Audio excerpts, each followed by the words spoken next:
Bienvenue sur Leadershift, le podcast qui fait bouger votre leadership. Bonjour, c'est Vincent, bienvenue dans un nouvel épisode de Leadershift. Cette semaine, nous sommes avec Barry White, puisque je suis un peu malade, et donc vous avez une voix un petit peu différente de la voix que vous aurez d'habitude. J'espère que vous allez bien. Cette semaine, nous allons partir dans le royaume fantastique des croyances irrationnelles. Pourquoi ? Parce que je suis tombé sur un article de HBR, donc Harvard Business Review, un des grands magazines dans tout ce qui est gestion d'entreprise, qui nous parle de ces croyances irrationnelles et des difficultés qu'elles peuvent présenter. Alors dans l'article HBR que je vous mettrai dans les sources, dans les commentaires du podcast, ça s'adresse aux leaders, aux dirigeants, etc. Mais en fait, ça s'adresse à tout le monde. Alors c'est en particulier vrai et important pour les leaders, les dirigeants, les dirigeantes, les patrons, les patronnes et toute la clique, mais c'est aussi important pour nous. Donc, ces croyances irrationnelles qui nous freinent, titre de l'épisode, pourquoi ? Souvent, quand on a une difficulté, on peut avoir tendance à s'imaginer manquer de compétences, parler d'un contexte défavorable. Ça ne veut pas dire que ce n'est pas le cas, mais ce que l'on observe, c'est que c'est plutôt souvent ce qu'on appelle une croyance irrationnelle qui agit en coulisses, quelque part à l'issue de notre plein gré, comme disait un cycliste célèbre. Alors, l'article HBR a été écrit par une dame qui s'appelle Muriel Wilkins. Alors, elle les appelle les hidden beliefs, les croyances cachées. Alors bon, elle peut les appeler comme elle veut, mais le reste du monde les appelle des croyances limitantes ou croyances irrationnelles. C'est parce que c'est connu depuis très longtemps, ça s'appelle une croyance irrationnelle, parce que ça vient des thérapies cognitives et comportementales, donc TCC en français, CBT en anglais, Cognitive Behavioral Therapies, qui a donné le CCC, le coaching cognitif et comportemental, en plus qui s'avère être le coaching que nous faisons nous chez Coapta. Donc effectivement, elle récupère un peu le truc, elle cite pas la source, je l'ai pas vue, bon, voilà, ça la regarde. Mais cette histoire de croyance irrationnelle, c'est ce que j'ai découvert lors de ma certification en CCC, et c'est un mécanisme qui est extrêmement puissant. Donc c'est pour ça que je voulais en parler, parce que cet article est bien fait, elle donne des exemples intéressants, elle donne aussi des exemples de croyances limitantes, et donc je voulais en parler avec vous. Le problème, en fait, des croyances irrationnelles, c'est pas tant d'en avoir. Puis c'est un peu comme les biais cognitifs, on en a tous et toutes. Le problème, c'est d'en avoir, mais de ne pas le savoir, et donc d'en être prisonnier. Donc tout l'objectif de cet épisode, que vous soyez dirigeant ou pas, c'est que vous puissiez vous poser la question, mais tiens, finalement, lesquelles sont-elles mes croyances irrationnelles ? Et vous verrez comme elles sont des freins. Parce qu'une croyance, par définition presque, tant qu'elle n'est pas nommée, identifiée, elle vous manipule parce qu'elle se confond avec la réalité. On pense que cette croyance est la réalité. Or, ce n'est pas le cas, puisque c'est une croyance. Alors quand je vous le dis comme ça, vous dites, bah oui, vous verrez, c'est beaucoup moins simple une fois qu'on parle des nôtres de croyances. Alors, dans son article, il en donne 7. Et certaines, effectivement, sont des croyances limitantes, typiques des dirigeants et des dirigeantes. Alors, on fera la différence quand c'est pour tout le monde ou quand ça regarde peut-être principalement des gens avec des responsabilités. Cette croyance, la première, qui est alors effectivement plutôt une croyance de type dirigeant, je dois m'impliquer dans tout. Je dois tout savoir, je dois tout contrôler, je dois tout pouvoir expliquer. Voilà, je dois m'impliquer dans tout. Je suis partout, je suis dans tous les comités, dans toutes les réunions. Bon, c'est la croyance du contrôle absolu, si on veut bien. Et donc là, on confond quoi ? On confond cette idée d'avoir des responsabilités, ou de la redevabilité, accountability en anglais, et une omniprésence. C'est pas parce que je suis là que je contrôle. Au contraire, c'est un piège, parce que je peux être là et ne rien contrôler. Parce que pendant la conversation, imaginez une réunion projet dans laquelle je débarque parce que je veux savoir ce qui s'y passe, la réunion ne sera pas la même. Absolument pas du tout. Les gens ne diront pas la moitié de ce qu'ils avaient peut-être prévu de dire. Et donc, j'ai l'impression d'être là et de contrôler, et quand je pars, hop, la réunion change, le discours change. Donc ça, c'est très très important de s'en rendre compte, et donc ça nous permet aussi de... Mais Ce qui est intéressant, c'est que cette croyance limitante, je dois m'impliquer dans tout, a des résultats concrets, des conséquences concrètes. C'est des équipes complètement sous-autonomisées, et puis, alors vous, épuisés. Le leader épuisé, ou la leader épuisée, parce que je courbe dans tous les sens, partout. Donc cette croyance limitante, je dois m'impliquer dans tout, est vraiment concrètement bloquante pour beaucoup de leaders. Deuxième croyance récurrente, tout doit être fait maintenant. Alors, ça c'est la croyance limitante qui fait que toutes les urgences sont des urgences. J'ai un participant à une formation qui me disait que dans son entreprise, il y avait des codes couleurs et que ça marchait pas bien avec les codes couleurs, et plutôt que de réfléchir à pourquoi ça marchait pas bien avec les codes couleurs, la personne en charge a fait des sous-couleurs dans les couleurs. Parce que tout doit être fait maintenant. Il n'y a pas de priorité. Alors, c'est intéressant parce que là, on confond urgence et importance, hein, ça vous le savez, vous qui écoutez Leadership depuis longtemps, on confond réaction et impact, et donc le tout doit être fait maintenant donne cette impression de tourner comme un moulin. On retrouve l'idée du leader épuisé, ou de la leader épuisée d'ailleurs, mais c'est aussi une croyance irrationnelle. Pourquoi ? Parce que tout ne doit pas être fait maintenant. Quand je vous le dis comme ça, vous dites, ben oui, c'est vrai, bien sûr qu'on peut prioriser. Hein. Pareil dans la croyance récurrente, la croyance limitante d'avant, je dois m'impliquer dans tout, ben non, je peux déléguer des choses.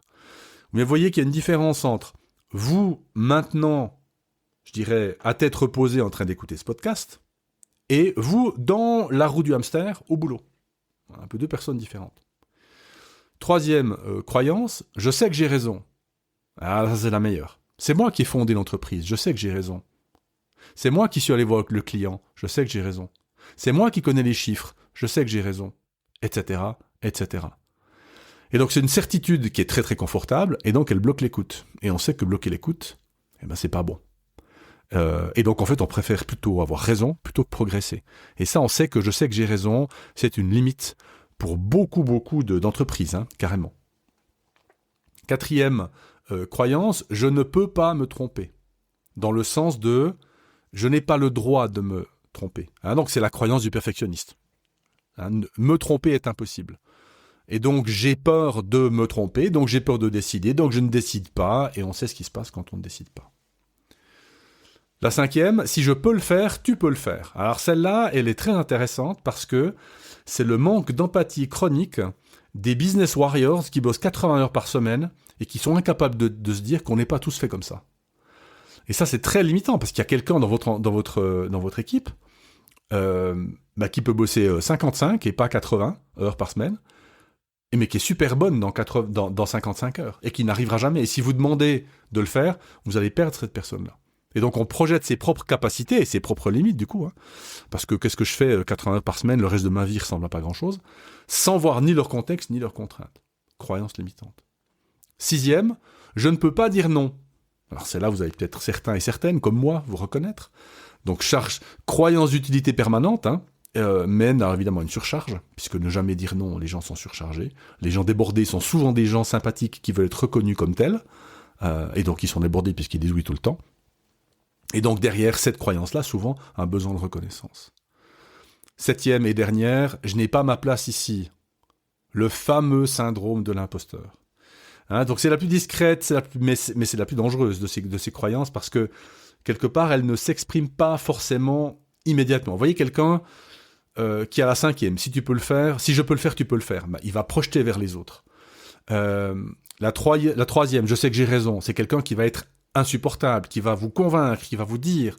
La deuxième, tout doit être fait maintenant, il y a un impact réel, c'est quelqu'un qui va mettre la pression, donc on va le sentir. La première aussi, je dois m'impliquer dans tout, la personne, on va la voir partout.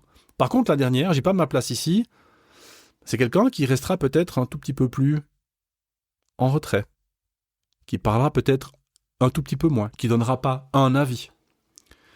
Et donc, ça mine la confiance, et puis ça empêche vraiment d'habiter le rôle. C'est mon cas, j'ai le syndrome de l'imposteur, et pourtant, ça fait 10 ans que je fais ce métier, mais il y a encore des situations dans lesquelles je me dis, Vincent, tu devrais faire une formation. Vincent, tu devrais lire 4 bouquins. Peut-être, ou peut-être pas. Et donc, mais j'ai suffisamment d'amis pour me dire que ça va très bien comme ça, merci beaucoup. Et puis que, oui, je vais continuer à lire des bouquins, mais que c'est pas ça qui fait que j'ai ma place ici. Ce qui fait que j'ai ma place ici, c'est que j'ai ma place ici, c'est que je fais ce métier et que je le connais bien.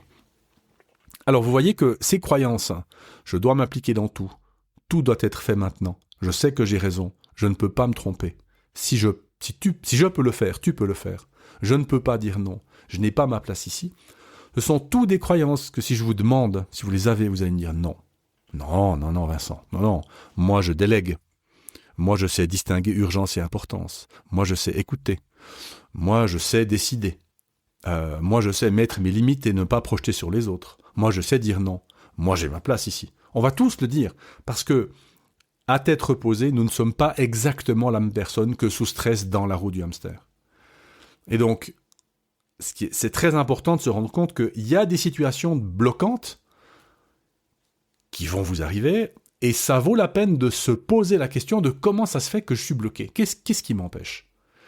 Parce que ces croyances que nous avons, ce ne sont pas des faiblesses dans le sens que ce ne sont pas des choses négatives qui nous arrivent ou qui nous sont arrivées. Au contraire, elles ont souvent permis de réussir par le passé. Souvent, par exemple, quelqu'un qui dit « je ne peux pas dire non ». Donc c'est quelqu'un qui dit oui tout le temps. Eh bien peut-être qu'au début de sa carrière, elle s'est trouvée dans un poste, avec un chef, avec un contexte, qui a fait que le moyen d'adaptation que cette personne a trouvé, c'est de dire oui tout le temps, à tout le monde. Et donc ça a fonctionné. Elle a eu une promotion, elle a eu une augmentation de salaire, elle a été reconnue, les gens l'ont appréciée. Et donc on a continué, on a dit oui c'est bien, vas-y, continue à faire ça, c'est super ce que tu fais. Ah non mais, Joseph là, il est incroyable, il est tout le temps disponible, non mais il faut le promouvoir, vite. Il faut en faire une responsable d'équipe. Joséphine, ce sera notre meilleur chef de département. Et là, le chef de département arrive, et maintenant, il faut commencer à dire non. Parce que tout le monde veut son avis à Joséphine. Tout le monde veut savoir ce qu'elle pense. Oui, mais Joséphine, elle a 40 heures par semaine. Elle n'a pas 80 heures par semaine. Et donc, il faut qu'elle dise non. Mais elle n'y arrive pas. Parce que son ADN social, culturel, c'est de dire oui. Si elle n'identifie pas le fait qu'elle a cette croyance irrationnelle, qui consiste à dire « je ne peux pas dire non, sinon », 3 petits points, si elle ne l'identifie pas, mais elle est cuite. Et ça va l'empêcher d'avancer et de réussir dans son nouveau poste. Alors, comment dépasser ces croyances irrationnelles ? Alors, Muriel Wilkins et évidemment le CCC, le coaching cognitif comportemental, propose un cadre en 3 étapes. Il y a d'autres méthodes qui existent, mais là, il en propose 3, et je trouve que c'est assez intéressant d'en proposer 3. Alors, la première chose, c'est d'identifier la croyance irrationnelle. Mais on ne va pas vraiment commencer par identifier la croyance, il faut déjà identifier la situation dans laquelle la croyance se manifeste. Et ça, on a un marqueur. On a un marqueur très utile. Vous devinez lequel ? Bien joué. Émotion récurrente. Si je suis souvent frustré dans telle situation, si j'ai souvent peur dans telle situation, si je suis souvent fatigué à la suite de telle situation, si j'ai besoin de contrôler tel type de situation, alors derrière ces émotions ou ces besoins, frustration, peur, fatigue, contrôle, etc., anxiété, peut se cacher une croyance limitante, une croyance irrationnelle. Donc, le job, c'est remarquer l'émotion, la relier à une situation ou un type de situation, et ensuite se dire, tiens, qu'est-ce qui se passe là derrière ? Et donc, il faut explorer ces situations, ou cette situation. Et on peut comprendre l'origine de la croyance irrationnelle par ce qu'on appelle les pensées automatiques. Les pensées automatiques, ce sont des pensées qui vous viennent en situation de stress, en situation, par exemple, j'aimerais bien dire non parce que je suis occupé, mais j'ai mon chef dans l'embaillement de la porte qui me dit dis Vincent, t'as pas une minute s'il te plaît ? Moi j'aimerais lui dire non, mais en fait j'ose pas. Et là, si vous vous écoutez, vous allez découvrir qu'il y a un certain nombre de petites pensées comme des pop-up, ping, ping, ping, qui viennent et qui vous diront des choses. Et c'est là, ces pensées-là, il faut les noter, il faut les capturer, parce que c'est elles qui vont vous donner la clé pour aller chercher la croyance irrationnelle. Et ensuite, une fois qu'on a trouvé cette croyance irrationnelle, on peut transformer cette croyance irrationnelle plutôt limitante en croyance, alors c'est des mauvais français, mais capacitante, ça veut dire en croyance qui me permet de faire quelque chose. Alors, par exemple, si on en prend une, je dois m'impliquer dans tout, je pourrais transformer ça, après identification et travail, en je suis responsable de créer les conditions où d'autres peuvent s'impliquer. Alors ça, c'est l'idéal. Mais on peut aussi trouver des trucs intermédiaires. Par exemple, je dois m'impliquer dans tout. On pourrait commencer par dire, je dois m'impliquer dans tout ce qui est important et urgent. Je dois m'impliquer dans tout ce qui concerne tel chiffre d'affaires. Vous voyez, ça, on essaie de limiter la portée de cette croyance limitante. On limite la croyance limitante pour se libérer. Puisque avant, je m'impliquais dans absolument tout. Aujourd'hui, je m'implique plus que dans ce qui est plus de 10 000 francs de chiffre d'affaires, par exemple. Et donc, ce travail-là, il permet d'identifier ces croyances et de les travailler et de changer le comportement. Et c'est là qu'on veut arriver. Et donc, notre travail à nous, c'est pas à nous tous, c'est pas de débarrasser de ces croyances, c'est plutôt de les faire évoluer, de les changer, de les amadouer, de les affiner. Alors, c'est un apprentissage, c'est pas facile à faire, mais c'est pas impossible à faire. Alors, je vous cache pas que ce travail seul, il peut être difficile à faire, et donc ça, c'est des choses qu'on fait effectivement très très bien en coaching. Donc vous voyez ce que révèle l'article, c'est pour ça que je voulais vous en parler, c'est que la plupart des dirigeants et des dirigeantes, et nous, cherchons nos freins à l'extérieur, la structure, la culture, les priorités, les clients, etc. Mais en fait, le problème, il n'est pas que au niveau du contexte, mais on a aussi, nous, une certaine narration intérieure, une histoire intérieure qui fait qu'on a notre petit dialogue intérieur qui vient et qui nous empêche de faire ce qu'on aimerait peut-être pouvoir faire. Et donc, cette question, quelle est cette croyance qui m'empêche aujourd'hui, qui m'a servi autrefois, mais qui m'empêche aujourd'hui, c'est une des meilleures questions que vous pouvez vous poser pour faire ce qu'on pourrait appeler de l'auto-coaching, du coaching pour soi-même. Voilà, un épisode sur les croyances irrationnelles, j'espère qu'il vous a plu, et je vous dis à la semaine prochaine. Ciao.